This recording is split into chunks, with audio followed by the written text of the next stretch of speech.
dia, boa tarde, boa noite, dependendo aí da hora que você nos ouça. Voltamos aqui com mais um Ouvicast da Ouvidoria do Tribunal Regional do Trabalho do Rio de Janeiro. Essa é a terceira temporada e nós estamos falando sobre LGPD, a Lei Geral de Proteção de Dados. E a nossa convidada aqui, mais uma vez, a quem nós agradecemos, a doutora Rosimeire Cirilo, que ela, além de tantas atribuições, ela também é ouvidora da Valec, que é uma empresa ligada ao Ministério de Infraestrutura. É isso mesmo, doutora Rosimeire? Boa tarde, bom Isso dia, boa noite. mesmo. Olá, doutor Xavier. Olá a todos que nos ouvem. É um prazer estar aqui novamente.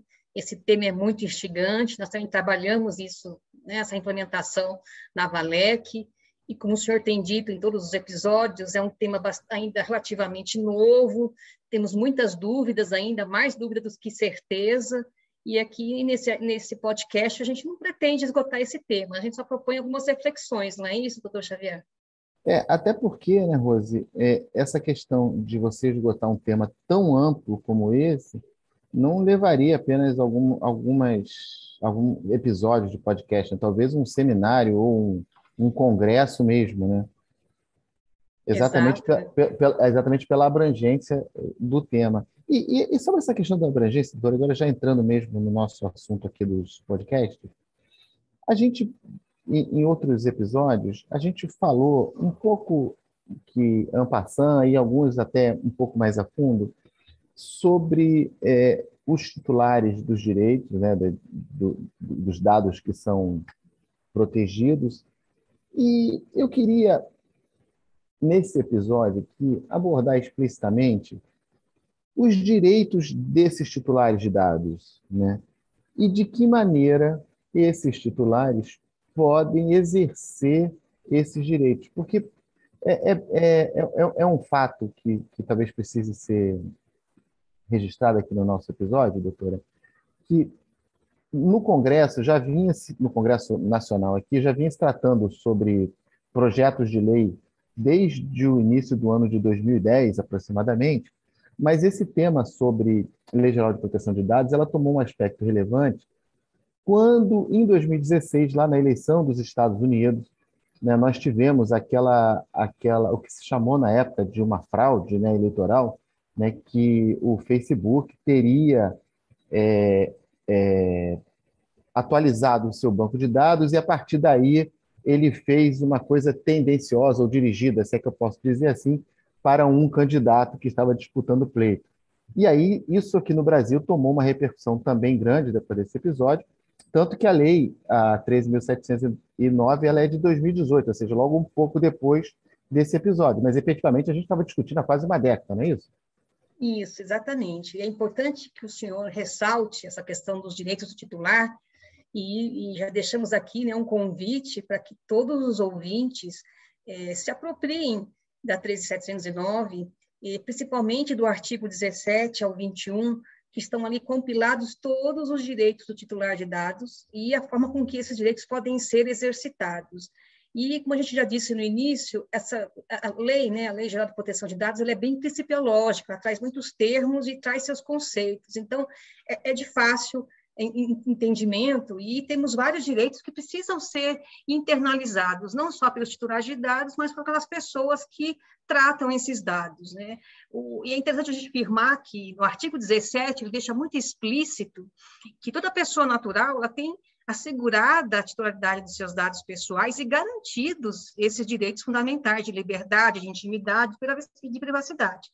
Sempre bom lembrar, né, que o direito à proteção de dados dados pessoais já foi considerado agora, né, como um direito fundamental, vai, né, pela emenda constitucional 115 e vai entrar na Carta Magna como um direito fundamental. Então, é importante que a gente se aproprie, né, desses artigos, leia, né, o artigo 18, que diz que todo titular de dados tem o direito de obter do controlador, tudo, né, aqueles vários direitos que nós vamos comentar a seguir, que é, primeiramente, e acho que isso é muito importante, o direito à transparência. Todas as informações que o controlador traz em seu sítio, né, da internet, que ele dispõe das suas políticas, tem que ser informações claras, precisas, facilmente acessíveis, de como tratando esses dados das pessoas, com qual finalidade, de que forma, qual a necessidade. Então, o primeiro grande direito é esse, a transparência. Todo titular de dados tem esse direito de saber como isso está sendo feito, para que está sendo feito. A gente também, o titular também tem direito a saber sobre a existência desse tratamento, confirmar se realmente ele existe, ou se eu preciso de algum tipo de requerimento para acessar essa forma de tratamento. Geralmente, né, nós temos discutido muito isso em eventos, os titulares de dados têm se utilizado da lei de acesso à informação.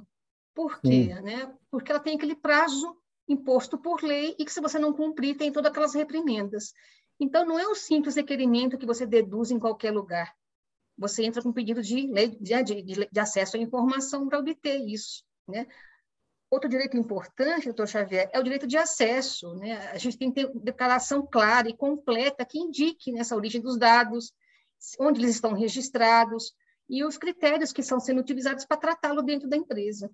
Então, ele vem também, você pode requerer esse direito através de lei de acesso à informação. Porque, na verdade, quando a lei cria esses novos direitos, ela também cria as obrigações e quem é que tem as responsabilidades para tratar desses dados pessoais, os dados pessoais sensíveis, né? Que são, na verdade, duas figuras de dados pessoais que a própria lei traz, né? O pessoal por si só e o pessoal sensível. Então, a lei tanto cria direito quando ela cria as obrigações. Exato, e é um direito positivo, que antigamente nós não Claro, tínhamos, né? não tínhamos, é verdade. Agora você tem essa possibilidade de saber, por exemplo, agora quais os critérios que são utilizados pelo controlador, né, para processar os meus dados. É uma decisão automatizada, foi feita por uma ferramenta de inteligência artificial, eu posso pedir revisão dessa decisão. Então, a gente tem que trabalhar que esse é um direito para explicar, é um direito à explicação, porque toda vez que você usa um sistema baseado em algoritmo, tanto a sociedade quanto o cidadão, ele tem o direito de obter essas informações inteligíveis, tem que ser suficiente, porque não é só, é para legitimar também esse tratamento, sabe? Não é só para eu saber. Quando eu sei, eu tomo conhecimento, eu legitimo essa ação do controlador. Então, isso também evita práticas que sejam abusivas, que impacte a minha liberdade enquanto titular de dados e também a do senhor, de todos que estão nos ouvindo. Claro. Então, é importante que a gente saiba quais são esses limites legais, né? Como é feita essa complexidade desse tratamento por sistemas algorítmicos. E esse é um direito muito importante, Xavier, assim como também o direito à correção. Se aquela empresa, aquele órgão público trata os meus dados, mas os meus dados estão incompletos, inexatos, atualizados, eu tenho o direito de pedir para que tudo isso seja corrigido. Ou, claro, em contraponto, eu posso pedir que, quando estão coletando os dados desnecessários meus, excessivos, ou são tratados em desconformidade com a LGPD, a empresa tem que anonimizar, ou bloquear, ou até eliminar esses dados. Esse é um outro direito que a lei me garante, né? E por fim, um direito bem importante é o direito de portabilidade desses dados. Se eu pretendo que um outro fornecedor de serviços ou de produtos ele trabalhe com os meus pedidos, com os meus dados, eu posso fornecer que o antigo transfira para ele, né, essa portabilidade. Sempre lembrando, doutora Rosa, que tanto no caso da anonimização, como no caso da portabilidade, ou mesmo no caso da eliminação dos dados pessoais, o controlador tem a responsabilidade por cada uma dessas etapas, né, contra qualquer tipo de vazamento, né? Exatamente. E a gente não pode esquecer também que a gente tem sempre o direito, através da lei de acesso à informação, de saber com quem o controlador compartilhou os nossos dados, né? E a possibilidade ou não de fornecer esse consentimento, porque, como o senhor disse, ele é responsável, né, por isso. E eu posso também revogar, eu também tenho o direito de petição contra esse controlador perante a Autoridade Nacional de Proteção de Dados, quando em algum momento há um tratamento irregular ou até o controlador não dá acesso a essas informações ou dá de maneira irregular, parcial, ele descumpre todas as obrigações que estão na LGPD, eu posso me dirigir à Autoridade Nacional de Proteção de Dados e lá, através do direito de petição, reclamar contra essa atividade do controlador. Uhum. E, por fim, um direito também importante que é de me opor ao tratamento que esse controlador dá aos meus dados, nas hipóteses que ele dispensa o meu consentimento, mas isso não pode ter ocorrido. Então, ele descumpriu o LGPD. Então, eu tenho direito, né, de me opor a isso. E eu acho que esses direitos, assim, eles trazem todos juntos um microsistema muito poderoso, sabe, doutor Xavier? Eu acho que todos nós devemos nos apropriar disso, compreender tudo o que está em jogo e lidar da melhor forma possível com essas salvaguardas. Doutora, eu lembro que teve uma ação do Ministério Público Federal de São Paulo, inclusive, que processou uma grande corporação, salvo engano, a Microsoft, inclusive, né? Exatamente porque havia a suspeita de que estava tendo um comércio dos dados pessoais, né? O que também é uma outra vedação, né, da lei, né?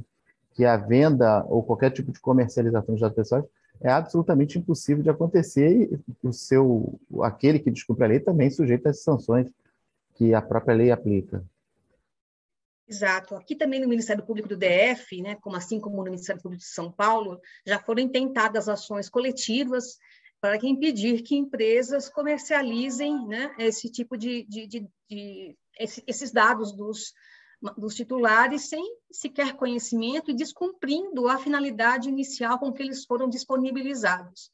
É importante que a gente reflita muito sobre isso, porque as empresas, né, precisam cumprir a sua parte nessa grande odisseia de proteção dos direitos humanos que envolvem, né, a intimidade, a privacidade, a proteção de dados, porque não adianta a gente estabelecer, né, uma lei, né, startar todo um processo, uma mudança de mentalidade, se por fora as empresas privadas não cumprirem a sua parte. Na verdade, nós estamos vivendo um mundo moderno e com direitos modernos que vão surgindo aí a cada instante, né? Exatamente, isso está certo e todos nós precisamos atuar para que isso seja fortalecido. Bom, doutora Rose, a gente vai encerrando aqui esse episódio. É sempre bom falar contigo, mas infelizmente o tempo ele nos limita um pouco aqui, né? Mas eu queria de novo agradecer a sua participação, sempre solícita aqui conosco do Tribunal Regional do Trabalho da Primeira Região, e deixar aqui mais uma vez um convite para você retornar para a gente continuar falando desse assunto. Estarei aqui, para mim é uma honra, doutor. Muito bem, então. Nós vamos encerrando aqui o episódio de hoje, falando sobre LGPD com a doutora Rosimeire Cirilo. E se você quiser nos ouvir, vai lá nos dispositivos de podcast aí da sua preferência, estamos em todas as plataformas, no canal do YouTube da Escola Judicial, ativa o sininho, dá um like lá, quer deixar um comentário, quer fazer a sua pergunta, vai lá no YouTube, deixa lá para a gente, que a gente vai ter a grata satisfação de ler aqui o seu comentário, ler aqui a sua pergunta, a sua sugestão, enfim, e estamos sempre atentos ao que está no mundo internetico. Gente, me despeço por aqui, até uma próxima oportunidade.